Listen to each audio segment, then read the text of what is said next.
Have you ever felt like some months everything just flows smoothly? Your finances are in order, your relationships are harmonious, and an overall sense of abundance surrounds you. But then other months feel like an uphill battle.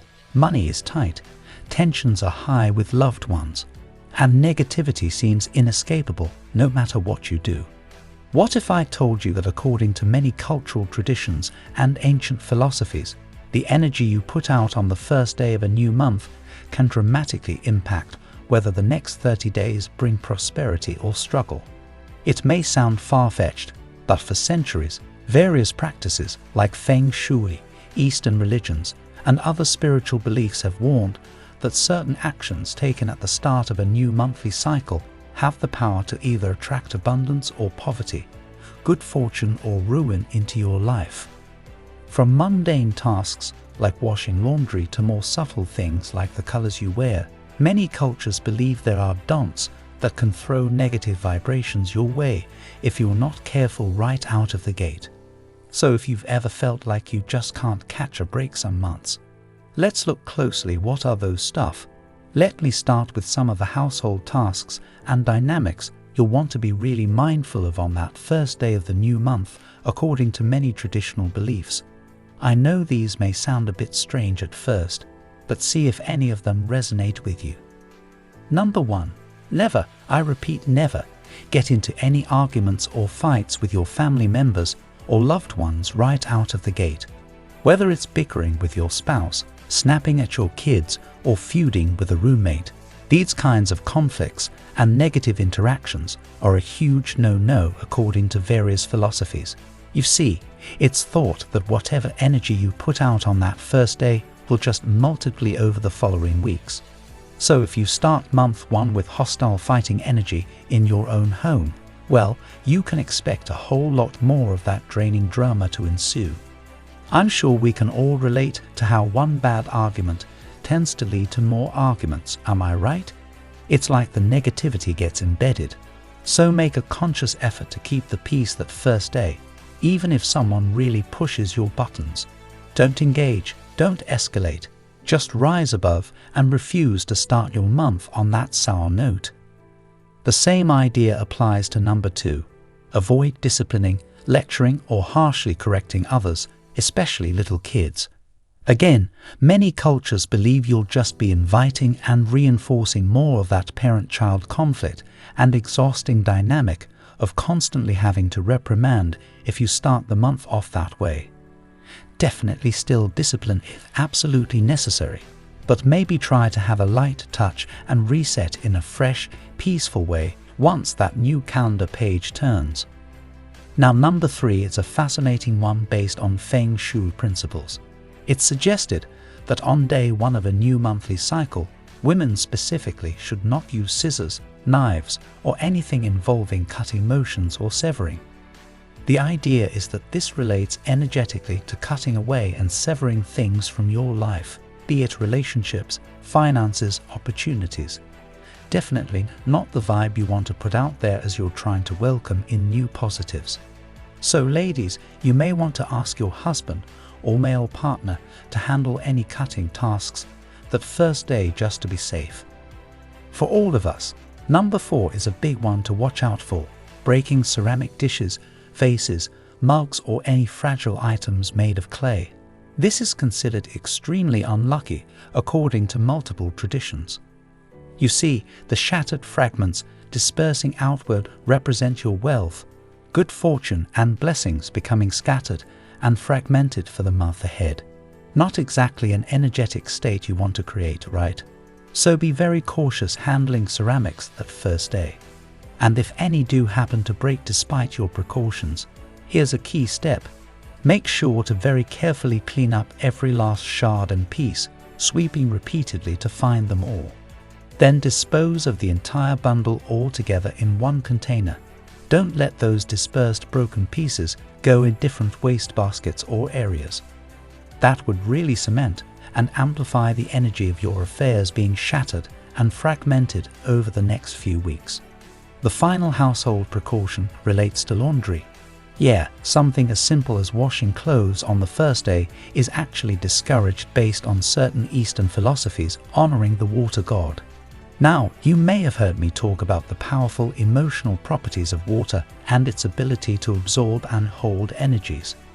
Well, the belief is that on day one, you don't want to be churning up and dirtying that water, as it's considered spiritually polluting and disrespecting the sacred element that flows through all of life. So, if you can avoid doing laundry for just that first 24 to 48 hours, you help maintain purity and respect for this revered life force. Let the water stay undisturbed. Then feel free to wash away as needed starting on day 2. Maybe use that first day to focus on clearing out mental and emotional clutter instead before wading into the physical stuff. Of course, when we're talking about welcoming in a prosperous new monthly cycle, financial energy is going to be a big focus. There are several fascinating tips from various cultures about little things you'll want to avoid on day 1 if you want to help initiate a free flow of wealth and abundance. One is to be very vigilant against losing or misplacing anything, even tiny objects. According to many beliefs, letting something slip away from your possession on that first day, however insignificant it may seem, can actually create an energetic leak that bleeds your prosperity over the following weeks. It's like sending out an unconscious signal that you're okay with things being lost or taken from you going forward. So double check your pockets, keep careful track of your valuables, and if you do misplace something, make a diligent effort to recover it right away. Another money mapping concept relates to the colors you wear, particularly black and white. Now this one varies a bit across cultures, but generally these two shades are often associated with mourning, loss, or lacking vitality, so you'll want to steer clear of them on day 1. The idea is that by vibrating at those mournful frequencies through your clothing hues, you could manifest those energies of lack, struggle and lack of prosperity in your material world over the next month. Definitely not ideal for kickstarting an abundant cycle. What about the connection between food and finance? Well, many traditions also suggest avoiding eating any meals on the first day that are considered poverty foods or basic staples associated with lacking wealth. Things like plain rice, beans, lentils, etc. You know, those super inexpensive fillers that low-income households may heavily rely on just to stretch portions. It's believed consuming these on day 1 can put you in a scarcity mindset and broadcast energetic signals about staying small and limited rather than welcoming expansive flows of richness. Definitely an interesting idea to ponder over your meal choices.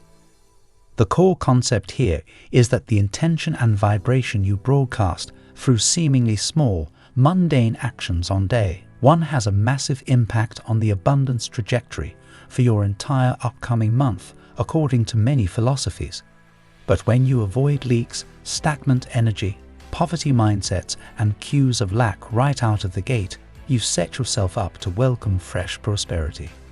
In addition to being mindful of household tasks and money/prosperity precautions, there are also several personal activities that various philosophies recommend avoiding on the first day of a new monthly cycle. Some of these may seem pretty trivial, but the intention behind them is to start your month from the most positive and vitalizing place energetically.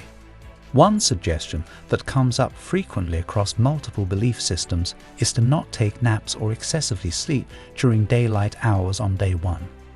Now, this doesn't mean you can't catch up on a little rest if you're truly feeling run down and need to recharge your batteries.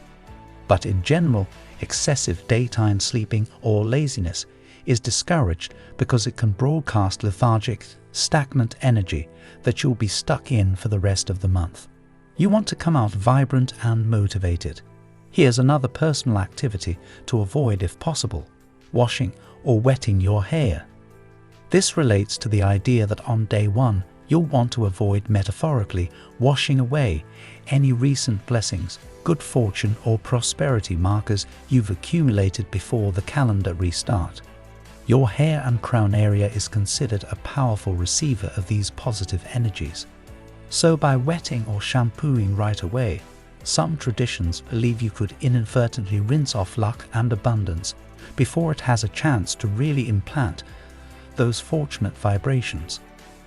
Another fascinating personal precaution relates to not overusing or repeatedly saying one particular person's name out loud that first day. The belief here is that whatever energy you excessively focus on or attach yourself to gets amplified over time. So if you keep vocalizing an individual's name, it could potentially make you overly dependent or fixated on them for the whole upcoming month, throwing your self-sovereignty off balance. Finally, the last personal activity recommendations involve medication. If you can help it, try to avoid taking any drugs, pills, supplements, or substances on day one, even basic over-the-counter relief. The intention is that by not activating a sick or healing state right away through introducing medicinal compounds into your body, you avoid kickstarting that unhealthy, imbalanced vibe for the full monthly cycle ahead. You want to exist in a purely vital, thriving frequency if possible. Now, of course, if you have a diagnosed chronic condition that absolutely requires medication, no matter what, then by all means, take what you need. Safety and health come first. But avoid any optional pill popping on day one so you can get that momentum going for a vibrant medication-free month. Now, I know some of these suggestions around household tasks, money/prosperity, and personal activities may sound a bit superstitious or far-fetched if you're coming from a very rational, science-based perspective. And that's totally understandable. At the end of the day, these are just potential practices compiled from various ancient spiritual philosophies and cultural beliefs around the world. Not everyone will resonate or feel drawn to implement them. However, if you do find yourself energetically open to concepts like manifestation, law of attraction, and how our focused intentions can shape the unfolding of events in our lives, then following some of these don't do tips for just the first 24 hours of a new monthly cycle could be a powerful reset. For those who've had experiences of months that started off on a sour, draining note and seemed to snowball from there, adding a touch of ritual and intention around creating positive vibe for day one may be exactly what's needed to unlock a fresh slate of abundance, blessings, and prosperity. The key is simply approaching it with an open mind and playful curiosity. You get to decide what resonates and what to take or leave from this mix of fascinating traditions and philosophies. Now, if you're watching this video and realizing, oh no, it's already day 2 or later into the new month, don't stress. It's certainly not too late to course correct if you inadvertently did any of these activities on day 1 that could potentially bring unwanted energies your way according to these beliefs. The wonderful thing about resetting our intentions is that we can redirect our vibration at any point. You don't have to wait for another new monthly cycle to start fresh. Here's what I'd recommend. Take a few minutes alone whenever you can to center yourself through some deep breathing. As you breathe, visualize your energy field getting cleared and recharged with vitality. See any stagnant or negative energies dissolving away. Then, once you feel more grounded, you can recite a simple ritual phrase to realign with the abundant flow.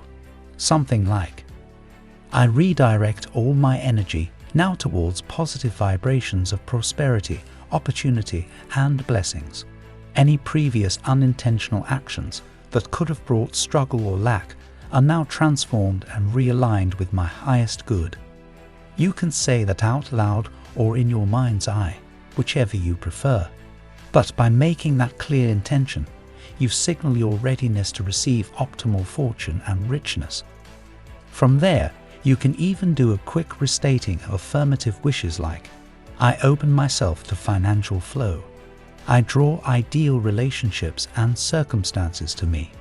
My path is cleared for great health and vitality. Any resets along those lines can help get you back on prosperous new monthly footing.